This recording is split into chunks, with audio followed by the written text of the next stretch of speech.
major, nous sommes rassemblés au nom du Seigneur Jésus et nous savons qu'il est au milieu de nous. Hein? Voilà, et ce matin, si nous sommes là, non seulement c'est pour être reconnaissant envers lui, de louer, d'adorer, mais aussi de prier, parce que nous savons que nous avons un Dieu vivant. Et nous allons pouvoir commencer par un chant, par sa seule puissance, par l'action de l'Esprit. Donc, je vais me mettre là, et en attendant la là.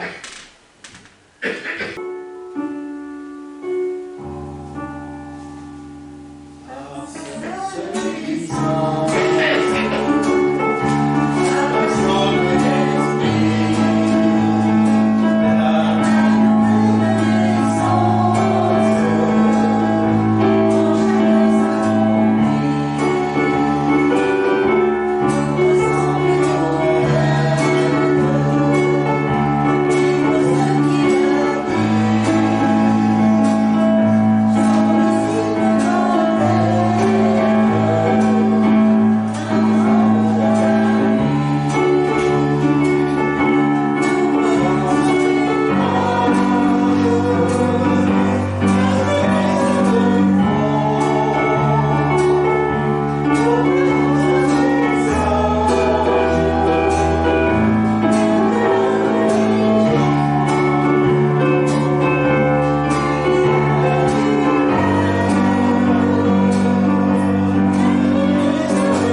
sa grâce et son pardon.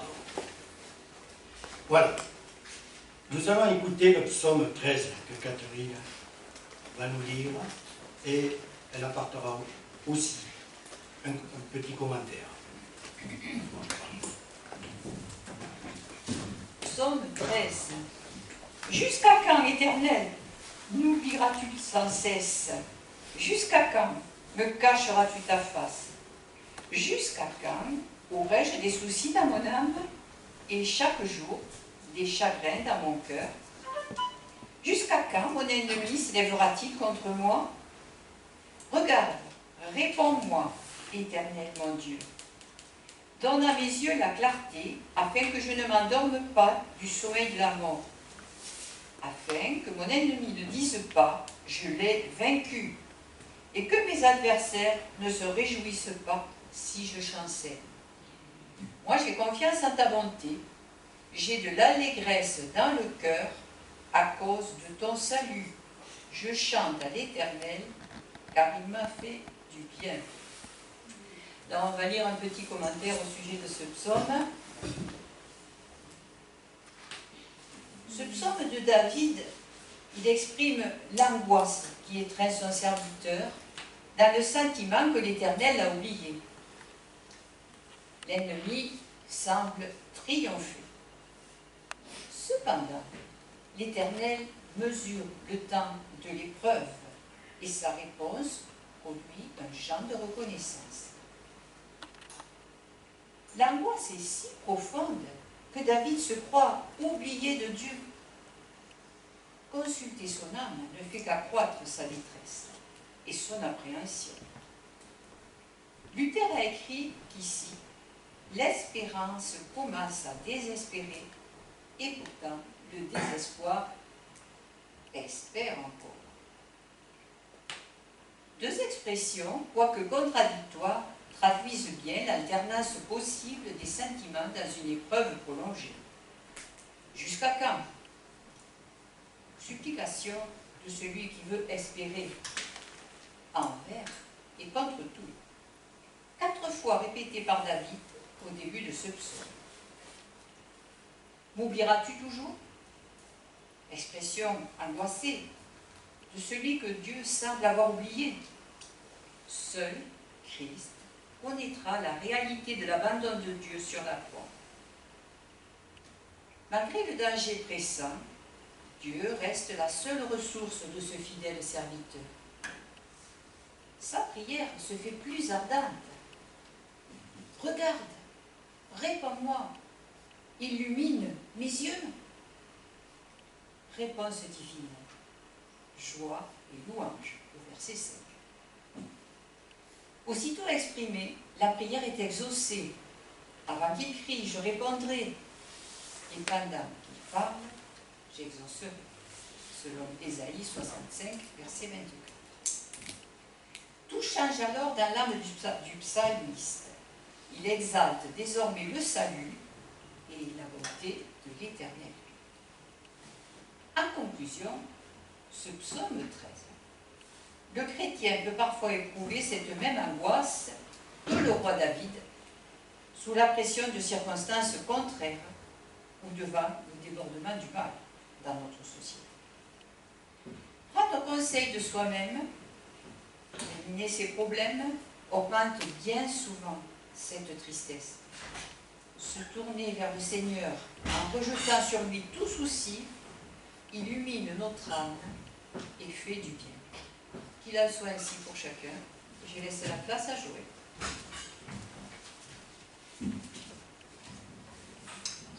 Nous allons poursuivre par ce chant.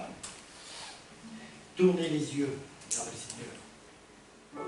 Chantez de tout votre cœur, il est votre sauveur, et c'est lui, votre Seigneur. C'est le chant numéro 7. Je vais le prendre.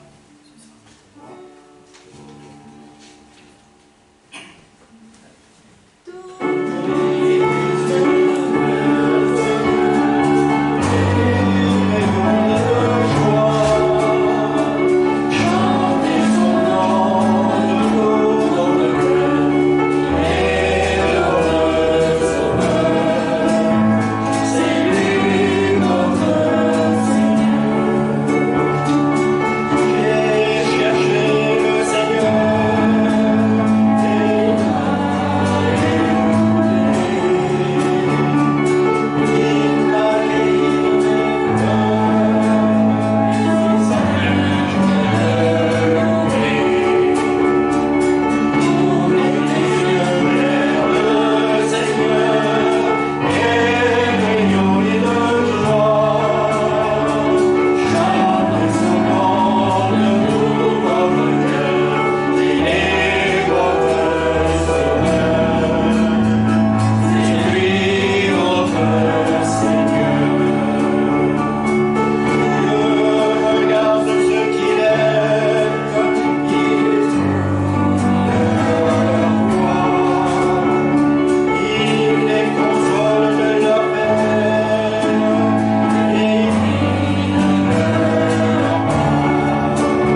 prière, que chacun puisse louer, adorer, faire une prière au Seigneur, un acte de reconnaissance pour les bienfaits qu'il nous donne chaque jour, pour son pardon et sa grâce.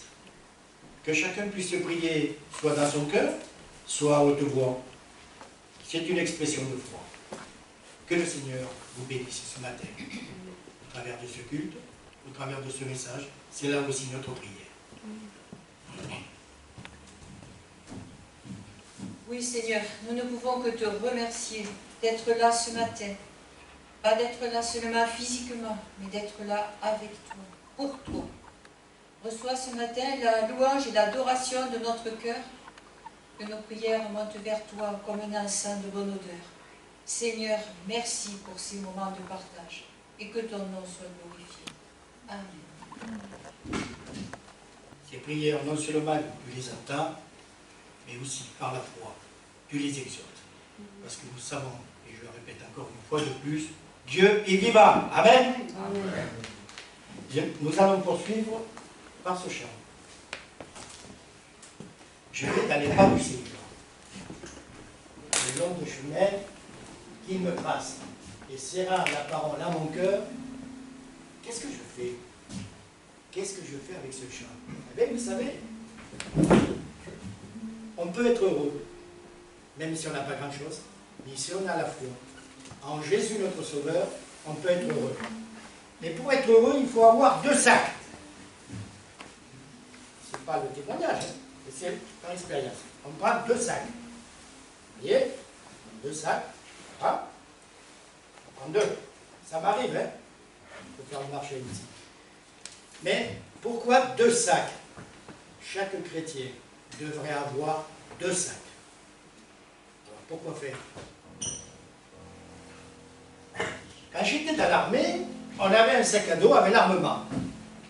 Ou un sac médical, ça dépend dans quel service nous étions. Mais on avait un sac. Et dans ce sac, il y avait juste notre ration journalière, pour 2 jours ou 3 jours, selon les manœuvres. Mais c'était notre part. Ça voulait dire quoi? Ben, si vous perdez votre part, vous n'avez plus rien à manger. Et si vous la donnez à un copain, ben, vous n'aurez plus rien à manger, parce que lui, non seulement il aura mangé votre part, mais il aura mangé la sienne. Et sans partager. Pourquoi 2 sacs? Les soldats, je dis bien les soldats du Christ, les soldats de l'armée du salut, ont 2 sacs. Premier sac, certains vont l'appeler sac social. Mais pour le serviteur de Dieu, l'officier de l'armée du salut, lui, son sac il est spécial. Ce n'est pas que du social.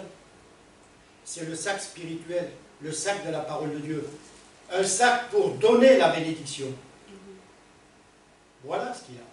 Vous avez un sac pour donner de la bénédiction, pour donner de la nourriture spirituelle. Parce que la nourriture matérielle ne fait que passer. Mais la nourriture spirituelle, le partage de la parole de Dieu, elle est éternelle. Mais il y a aussi ce 2e sac. À quoi il sert ce 2e sac? Mais ce 2e sac, lui, il sert pour la bénédiction de Dieu, pour recevoir la bénédiction de Dieu. Et certains d'entre nous savent donner. Socialement, ils savent donner. Par le témoignage aussi, ils savent témoigner aussi. Ils savent donner, mais ils ne savent pas recevoir. Quand Dieu veut les bénir, on ne sait pas pourquoi, mais il y a quelque chose qui les empêche d'ouvrir le sac du cœur, de recevoir cette parole. Ils savent donner, mais quand il s'agit de la parole de Dieu, voilà. Je crois qu'il y a l'histoire des sacs. Savoir donner, mais savoir aussi recevoir de la parole de Dieu, de la bénédiction de Dieu. Voilà l'image de ces sacs. Et dans les pas du Seigneur, le long de chemin qui me trace, serrant sa parole à mon cœur, à tous les dangers, je fais face, c'est-à-dire, je fais face aussi pour pouvoir non seulement donner, mais aussi recevoir de la parole de Dieu. Allez, dans les pas du Seigneur, on y va.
Ça veut dire quoi, ça?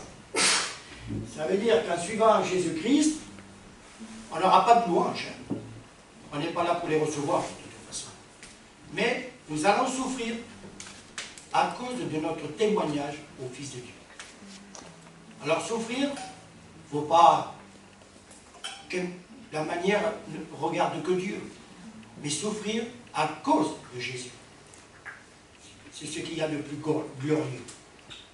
Que ce soit au travers peut-être des insultes que nous recevrons, peut-être de souffrances physiques, des souffrances spirituelles encore plus importantes. Mais c'est un joyeux service, si ça peut glorifier le Seigneur. Non pas qu'on aime souffrir, c'est pas naturel. Attention, mais je veux dire, voilà, à partir du moment où vous donnez votre cœur à Jésus-Christ, ne vous attendez pas des louanges de la part des hommes. Voilà ce que je veux dire. C'est mon service d'offrir à Jésus-Christ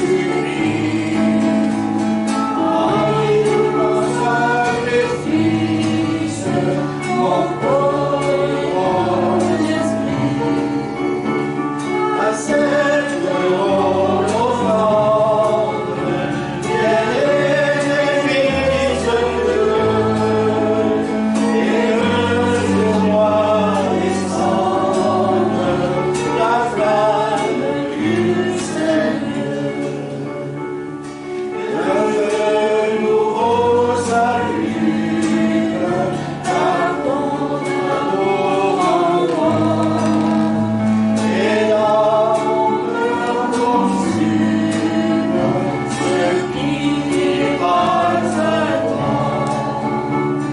Accepte mon offrande, bien-aimé Fils de Dieu, et que sur moi descende la flamme du Seigneur. Jésus, sois mon seul maître, toi qui m'as racheté. À toi seul je veux être, et pour l'éternité.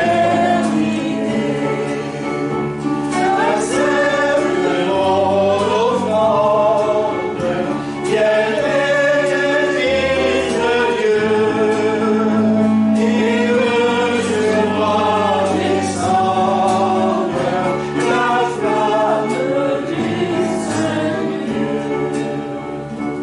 Catherine va nous le lire, voilà, chapitre 13, de 1 à 9.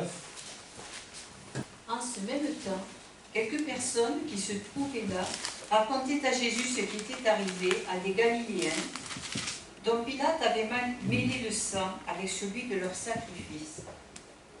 Il leur répondit, « Croyez-vous que ces Galiléens fussent de plus grands pécheurs que tous les autres Galiléens, parce qu'ils ont souffert de la sorte?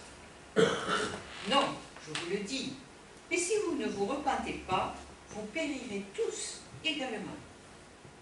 Ou bien, ces 18 personnes sur qui est tombée la tour de Siloé et qu'elle a tuées, croyez-vous qu'elles fussent plus coupables que tous les autres habitants de Jérusalem? Non, je vous le dis, mais si vous ne vous repentez pas, vous périrez tous également. » Là, ici, dans ce premier passage, nous voyons que le procurateur Pilate n'était pas un tendre, responsable de la Judée. Il faisait appliquer la loi romaine et il y a eu un problème dans le temple. Pilate voulait prélever une certaine somme d'argent qui était offert au temple pour faire des aqueducs, enfin, ben, qu'importe. Et il y a eu des manifestants, des Galiléens qui ont manifesté. Il n'était pas question que les effigies romaines rentrent dans le temple, il n'était pas question de beaucoup de choses qui étaient sacrées pour les Juifs de l'époque. Et Pilate, pris de leur il dit, attendez, qu'est-ce que c'est ce désordre? Qu'est-ce qu'il fait? Ben, il fait massacrer les Galiléens. Alors là, hein, croyez-moi, ce n'était pas les manifestations que nous connaissons ici, violentes. Mais là, les policiers de l'époque, ce n'était pas des tendres, hein, ils coupaient les têtes. Hein. Voilà, donc ça, il n'y avait plus de manifestants, il n'y avait pas de cellules psychologiques pour essayer de comprendre les problèmes. Quick! Terminé, plus de manifestants, l'ordre est établi. Vous voyez l'ambiance de l'époque? C'était l'occupant romain. Voilà.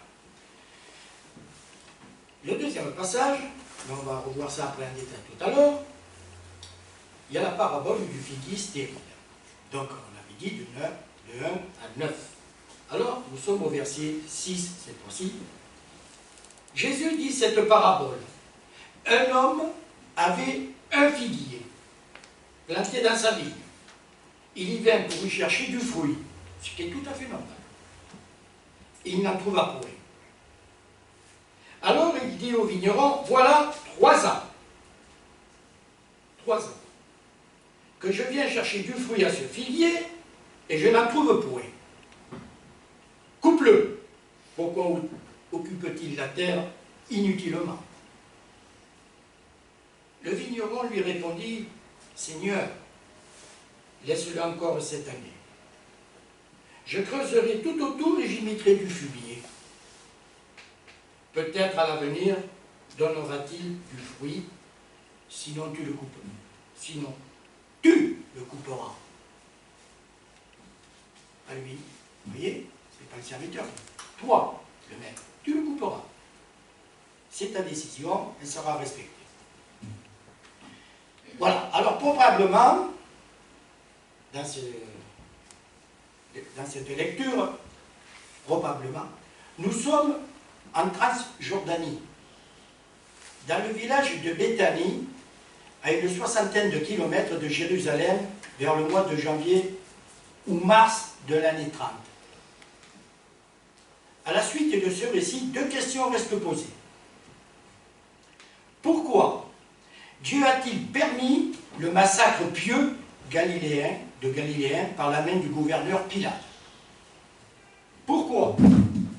Alors, on se pose aussi des questions. Pourquoi le Covid-19 qui affole la planète? Il y a de quoi remarquer. Pourquoi Dieu permet ça? Pourquoi aussi a-t-il permis aussi de laisser s'effondrer une tour de pierre avec son lot de victimes? C'est ce que posent les pharisiens posent la question à Jésus. Pourquoi? Certains auditeurs de Jésus ont la réponse trop facile. Trop facile. Selon eux, la mort de toutes ces personnes est la conséquence de leur infidélité à Dieu ou de leur péché. Et là, on se pose aussi la question. Le Covid, est-ce un jugement de la part de Dieu? Certains disent oui, d'autres se posent la question. La réponse, moi je dis, elle appartient à Dieu, elle n'appartient pas aux hommes. Est-ce les conséquences d'une bêtise humaine due à la recherche ou quelque chose d'autre? On ne le saura peut-être jamais, ou certains le savent peut-être déjà. Mais pourquoi Dieu a-t-il permis? Il y a une raison. Jésus leur dit, non, leur dit Jésus, tout le monde est pécheur devant Dieu. Il n'y a pas une cause. Tout le monde est pécheur devant Dieu. Et au lieu de soupeser la culpabilité des uns des autres, il vaut mieux se convertir, se tourner dans sa propre repentance, vers sa propre repentance, vers Dieu, et se mettre en règle à genoux dans sa présence. Pourquoi? Parce que on vit actuellement, on a vécu, comme si la mort n'existait pas. Il y a un monde d'avant, un monde d'après, soi-disant. Mais c'est le monde, hein. Le monde d'avant, la mort n'existait pas. Alors on va dire, mais si, oui, mais elle existait, mais sans exister. Les gens ne se posaient pas la question. C'est les autres qui mouraient, pas eux. Vous voyez? Psychologiquement, c'est les autres qui meurent, pas nous. Mais là, maintenant, c'est le monde d'après, et on va y passer peut-être. Hein. Et là, on se pose la question. Voyez l'avertissement? À cause de quoi? De notre inconscience de nous mettre en règle avec Dieu. C'est-à-dire de nous préparer à rencontrer Dieu. Alors, revenons à Pilate. Suite à cette répression féroce et injuste en Galilée, pour des raisons politiques, puis un effondrement accidentel ou naturel meurtrier, les paroles de Jésus résonnent à nos oreilles. Avec le développement des moyens de communication, les événements de la planète Terre s'engouffrent chaque jour chez nous par des informations diverses. Nous, les chrétiens, nous sommes au courant de beaucoup de choses. On n'a pas entendu, après la télévision, les informations chaque jour. Par les prophéties bibliques, nous sommes avertis. Et nous devons être prêts à rencontrer Jésus. Non seulement à rencontrer dans notre vie, il vit en nous, mais à être prêts à rencontrer Dieu. Les prophéties s'accompliront à la lettre comme Dieu l'a décidé. Ce n'est pas les hommes qui vont décider. Ces tragédies sont pour nous un avertissement, parce qu'elles nous révèlent quelque part pour cause. Ah, il n'y a pas que le voisin qui est mort. Peut-être que je vais y passer la semaine prochaine. Vous voyez, ça va nous réveiller un peu, pour certains. Alors, les situations difficiles à vivre nous rappellent la fragilité de l'homme et la précarité de nos vies. Avec la science, on va tous devenir centenaires. Ah oui, ben vous savez, votre vie est précaire, hein, comme la mienne. Hein. Traversez la rue, vous faites écraser, il n'y a plus rien. Mais ça, c'est une mort accidentelle. Voyez, mais là, la maladie, là, c'est différent. On la risque tous. On est, j'allais dire, dans le même plat. Parfois, au cours d'une vie, ces instants tragiques se font plus proches. Un parent, un enfant, un ami, un voisin sont frappés injustement. La mort est injuste. Elle a été encore plus injuste pour Jésus. Nos vies elles-mêmes sont marquées par l'inattendu, une grave maladie, un accident, une mort subite, une rupture d'affection, le chômage, la précarité et tant d'autres situations qui ébranlent et peuvent terrasser la personne humaine. Pourquoi lui? Pourquoi moi? Une question vient spontanément à mes lèvres. Mais qu'est-ce que j'ai fait pour mériter cela? Quand nous avons une épreuve. Mais qu'avait-il donc fait pour mériter cela? Pour que ce malheur tombe sur eux? Ces familles qui ont été, par exemple, comme nous avons vécu à cause des inondations, emportées. Qu'ont-ils donc fait pour mériter cela? Les anciens, plus que nous actuellement, étaient persuadés que le malheur étant la sanction du péché. Bien sûr qu'il y a des conséquences du péché. Bien sûr, si nous ne prenons pas soin de notre corps, au travers de la drogue, de l'alcoolisme, du tabagisme, etc., eh bien, nous raccourcissons notre vie. Ça, c'est une conséquence directe du péché. Bien sûr. Quand nous avons une vie dépravée, nous raccourcissons la vie que Dieu nous a accordée. Voilà. Mais, il voyait dans ces événements tragiques tout à la fois une punition méritée par le pécheur et un avertissement adressé à l'ensemble des hommes. Après tout, hein, on n'a que ce qu'on mérite. Et oui, en quelque sorte. Mais le drame aurait été, selon certaines personnes, une pédagogie de la peur utilisée par Dieu. Alors là, c'est complètement faux. Dieu n'est pas là pour nous faire peur. Hein. Il est là, il nous met en garde, c'est tout. Comme les parents mettent en garde un enfant. Et les parents ne sont pas là pour faire peur aux enfants. Les parents sont là pour élever leur enfant et le mettre en garde contre les dangers. Jésus, alors, il s'insurge contre cette interprétation. C'est à cause du péché, c'est à cause de ça que vous arrive ça ici et là. Jésus s'insurge contre cette interprétation. Et ces 18 personnes, pensez-vous qu'elles étaient plus coupables que les autres habitants de Jérusalem? Eh bien non. C'est Jésus qui dit ça. Eh bien non. Je vous le dis, le témoignage de Jésus nous est établi dans un tout autre rapport avec le Père. Un rapport de paix, de confiance, et osons le dire, de tendresse et d'amour véritable. Alors, comment comprendre ces événements? Comment en tirer un enseignement qui éclaire nos vies? En nous faisant mesurer plus justement le prix de la vie. Ces drames nous tirent de notre torpeur, nous délivrent des fausses sécurités et du risque d'assoupissement dans l'habitude. Loin de nous désespérer, elles orientent nos pensées et nos choix dans une autre direction. Après de telles épreuves, nous ne pouvons plus rester à la surface des choses ou indifférents aux autres. Nous ne pouvons pas rester indifférents aux autres. Nous ne pouvons pas rester indifférents à la misère, à des personnes qui souffrent. C'est anormal, ça. Prenons le second sac, vidons-le, donnons. Hein? Désormais, le bonheur est reçu comme un don, une grâce de Dieu. Désormais, le regard que nous portons sur nos frères et sœurs dans la foi ne peut être un regard de compréhension et de compassion pour les autres. C'est ça. Jésus nous met en garde. Jésus de Nazareth, à la manière des prophètes, dénonce l'illusion de ceux qui se croient justes devant Dieu. Et parfois, cette illusion reste malheureusement vivace à l'intérieur même de certaines communautés chrétiennes. On est les meilleurs. Nous avons les dons. C'est nous qui détenons la vérité. Ah, oui, oui, ça existe ça encore. La vérité appartient à Dieu. Le serviteur n'est que là au service de Jésus, il est au service de Dieu pour apporter pour cette vérité que Jésus a donnée, que Jésus a annoncée. Il n'est qu'un canal, mais lui-même n'apporte pas la vérité, il n'est qu'un homme comme les autres. Il a une responsabilité devant Dieu, et que Dieu les bénisse. Jésus nous rappelle que la vie avec Dieu ne s'obtient pas en échange de bonnes œuvres ou actions. Certains croient que, ah ben je vais faire une bonne œuvre, et puis, hop, ça rachètera mon petit péché. On fait la BA, ouais, la bonne action pour essayer de rattraper un peu les erreurs de l'année. Ben oui, mais ça ne se rattrape pas les erreurs. Hein. On ne revient pas en arrière. Hein. On recommence tout à zéro, moi, j'y crois pas ça. C'est pas vrai.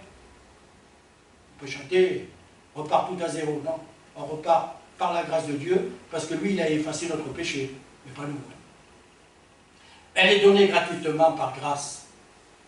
Le pardon nous est donné par grâce. Mais pour le pardon, il faut la repentance. Alors la parole, nous allons, par exemple, la parabole du figuier, dans la vigne, que nous venons de lire, vient tempérer la dureté des paroles prophétiques de Jésus. Parce que Jésus n'était pas tendre. Hein. Jésus est amour, mais il n'est pas tendre. Quand il dit la vérité, on la reçoit ou on ne la reçoit pas. Hein. L'accent est mis sur le sursis accordé par Dieu pour permettre à chacun de produire du fruit. On n'est pas sur cette terre pour rien. Si nous sommes sur cette terre, c'est que nous avons un but. Et le but, c'est de servir, de reconnaître Dieu dans notre existence, dans notre vie, et d'apporter du fruit. C'est ça le but de la vie. Ce n'est pas le matérialisme, les grandes études, ici et là. Hein. Ça ne sert à rien, ça.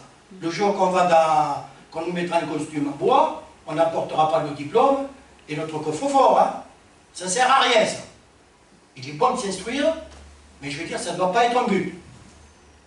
Le but, c'est de vivre pour Dieu et de partager ce que Dieu a mis sur notre cœur envers celui qui souffre. C'est ça, produire du fruit. Et si nous recevons instruction de la part de Dieu, que nous sommes qualifiés pour apporter la parole de Dieu, ça, oui, c'est un but.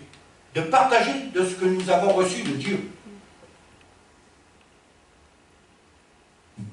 De se consacrer, car Dieu est lent à la colère et plein d'amour, nous dit Exode 34, 6. Il est plein d'amour. Il est lent à la colère, ce qui ne veut pas dire qu'il ne se met pas en colère. Hein. Il est lent à la colère. Mais ce n'est pas la colère des hommes, hein, c'est autre chose. Hein. Il est plein d'amour. Dieu est pétri de miséricorde. Il est amour, mais on ne peut pas expliquer cet amour tellement qu'il est immense. Il fait grâce comme le vigneron de la parabole. Le vigneron de la parabole, c'est Jésus. Père, laisse-moi encore un peu de temps avant que le jugement arrive. Jésus apporte l'espoir que cet homme, que cette femme qui a une vie délabrée, une vie de souffrance, puisse encore porter le fruit. Laisse-moi faire dans son cœur. Le Père le permet, bien sûr, parce qu'il est amour. Mais si nous fermons ce cœur, il n'y aura pas de fruit. Alors, laissons-nous pénétrer de cet amour. Celui qui se tourne vers le Seigneur Jésus s'efforce de lui plaire par amour. Et c'est le but du serviteur de Dieu, de celui qui apporte la parole, qui a consacré sa vie à Jésus. Il a consacré sa vie à apporter la parole de Dieu. C'est un grand risque devant les hommes. Pourquoi? Pour plaire à Jésus. Parce qu'il a su laisser entrer Jésus dans sa vie. Il ne peut pas garder ce trésor. Et c'est pour ça qu'il apporte. Et il prend la responsabilité d'être pasteur. Voilà. Mais nous, les chrétiens, nous pouvons alors, par sa grâce, emprunter le véritable chemin, celui d'une vie donnée, tournée vers les autres et conduite par le Saint-Esprit.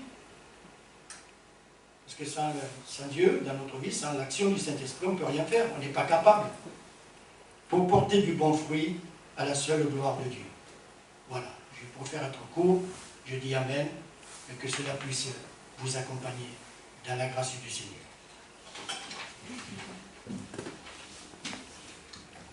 Voilà. Nous allons chanter un dernier chant avec Jésus, nous, soit sans crainte, et ensuite à la major Geneviève Besson nous apportera la bénédiction dans Romains 15, 13.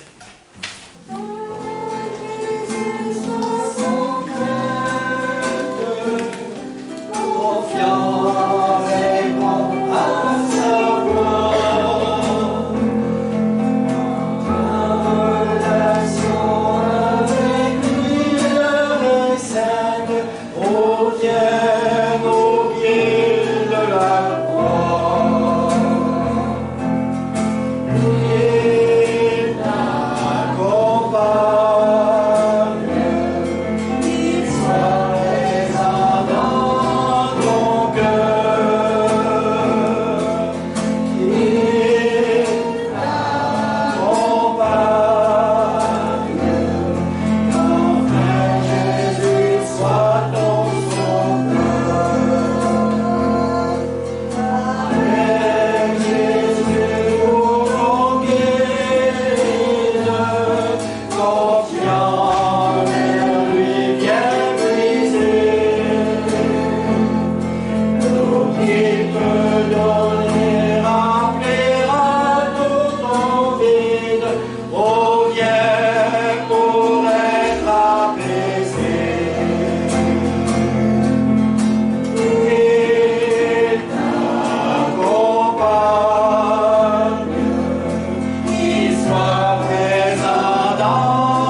que le Dieu de l'espérance vous remplisse de toute joie et de toute paix dans la foi, pour que vous abondiez en espérance par la puissance du Saint-Esprit. Amen. Que